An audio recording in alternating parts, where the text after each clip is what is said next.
Friends, मैं आप सभी को यहाँ पर सिंहासन बत्तीसी की कहानी सुना रही हूँ। यह सिंहासन बत्तीसी 32 कहानियों की एक श्रृंखला है जो राजा भोज और राजा विक्रमादित्य से संबंधित है। यह कहानियाँ शिक्षाप्रद होने के साथ साथ रहस्य और रोमांच से भरी हुई हैं।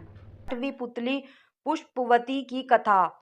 8वें दिन राजा भोज पुनः दरबार में सिंहासन पर बैठने के लिए पहुंचे। तभी 32 पुतलियों में से एक 8वीं पुतली पुष्पवती जागृत हो गई और बोली, ठहरो राजन, अभी तुम इस सिंहासन पर बैठने के योग्य नहीं हुए हो। अगर तुम जानते हो कि तुम भी राजा विक्रमादित्य की तरह महान हो तो अवश्य बैठ सकते हो, पर पहले अपना आत्म मूल्यांकन करो। सुनो, मैं तुम्हें राजा विक्रमादित्य की कथा सुनाती हूँ। एक दिन राजा विक्रमादित्य के दरबार में एक बढ़ई आया। उसने राजा को काठ का एक घोड़ा दिखाया और कहा कि यह न कुछ खाता है न पीता है और जहाँ चाहो वहाँ ले जाता है। राजा ने उसे उसी समय दीवान को बुलाकर 1 लाख रुपया उसे देने को कहा। दीवान बोला, यह तो काठ का है और इतने दाम का नहीं है। राजा ने गुस्से से कहा, 2 लाख रुपए दो। दीवान चुप रह गया। रुपए दे दिए। रुपए लेकर बढ़ई चलता बना, पर चलते चलते कह गया कि इस घोड़े में एड़ लगाना, कोड़ा मत मारना।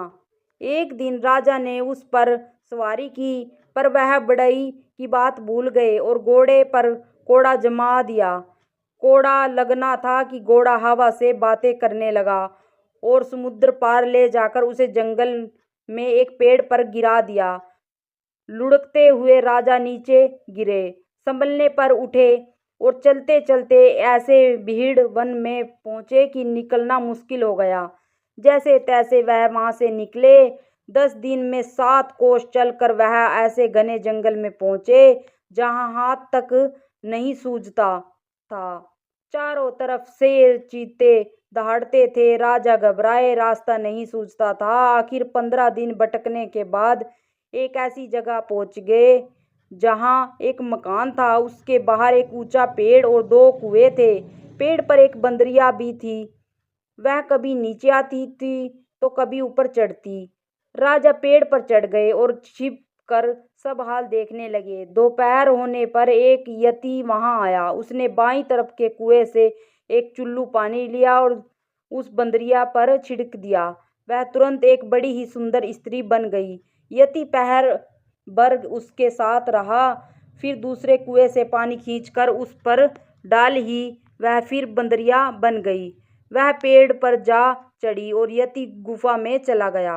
राजा को यह देखकर बड़ा अचंभा हुआ। यति के जाने पर उसने भी ऐसा ही किया। पानी पड़ते ही बंदरिया सुंदर स्त्री बन गई। राजा ने जब प्रेम से उसकी ओर देखा तो वह बोली, हमारी तरफ ऐसे मत देखो, हम तपस्वी हैं, शाप दे देंगे तो तुम भस्म हो जाओगे। राजा बोला, मेरा नाम विक्रमादित्य है, मेरा कोई कुछ नहीं बिगाड़ सकता है। राजा का नाम सुनते ही वह उनके चरणों में गिर पड़ी। बोली, हे महाराज, तुम अभी यहाँ से चले जाओ, नहीं तो यति आएगा और हम दोनों को शाप देकर भस्म कर देगा। राजा ने पूछा, तुम कौन हो और इस यति के हाथ कैसे पड़ी? वह बोली, मेरे पिता कामदेव और माँ पुष्पावती है। जब मैं 12 वर्ष की हुई तो मेरे माँ बाप ने मुझे एक काम करने को कहा। मैंने उसे नहीं किया। इस पर उन्होंने गुस्सा होकर मुझे इस यति को दे डाला। वह मुझे यहाँ ले आया और बंदरिया बनाकर रखा है। सच है, भाग्य के लिखे को कोई नहीं मिटा सकता। राजा ने कहा, मैं तुम्हें साथ ले चलूंगा। इतना कहकर उसने दूसरे कुएं का पानी छिड़क कर उसे फिर बंदरिया बना दिया। वह यति आया। जब उसने बंदरिया को स्त्री बना लिया तो वह बोली, मुझे कुछ प्रसाद दो। यति ने एक कमल का फूल दिया और कहा, यह कभी कुंभलाएगा नहीं और रोज एक लाल रतन देगा, इसे संभाल कर रखना। यति के जाने पर वह राजा ने बंदरिया को स्त्री बना लिया। फिर अपने वीर बेतालों को बुलाया और वे आए और तख्त पर बिठाकर उन दोनों को ले चले। रास्ते में यति का दिया लाल रतन उगलने वाला फूल राजा ने एक सुंदर खेलते हुए बालक को दे दिया। बालक फूल लेकर घर चला गया। राजा स्त्री को साथ लेकर अपने महल आ गए। अगले दिन कमल में एक लाल रतन निकला। इस तरह हर दिन निकलते निकलते बहुत से लाल रतन इकट्ठे हो गए।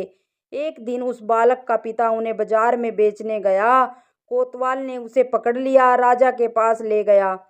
लड़के के बाप ने राजा को सब हाल ठीक ठाक कह सुनाया और बताया कि उसे नहीं पता कि यह फूल बालक के पास कहाँ से आया, लेकिन हर दिन इसमें एक रतन निकलता है। यह सुनकर राजा को सब याद आ गया। कोतवाल को उन्होंने हुक्म दिया कि वह उसे बेकसूर आदमी को 1,00,000 रुपया दे। इतना कहकर पुतली पुष्पावती बोली, हे राजन, जो विक्रमादित्य जैसा दानी और न्यायी हो वही इस सिंहासन पर बैठ सकता है। राजा झुंझला कर चुप रह गया। अगले दिन वह सिंहासन की तरफ बढ़ा तो मधुमालती नाम की नव्वी पुतली ने उसका रास्ता रोक लिया। Thanks for watching.